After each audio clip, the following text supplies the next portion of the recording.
In this video, we are going to go over how to replace a paper roll and an ink ribbon cartridge in your Epson U220 printer.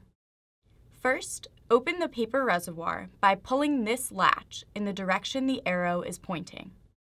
Then, open the front hatch by pulling up.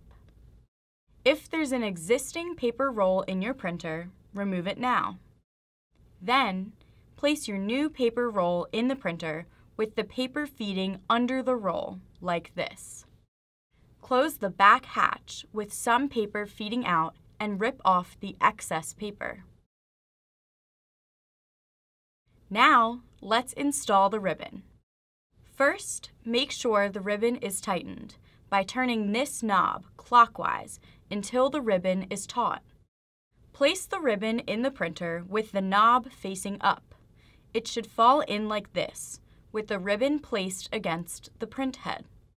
Press down until it clicks in place. Once you close the front hatch, your printer is ready to use. If you run into any issues with your U220 printer, view our help articles or troubleshooting videos on central.toasttab.com.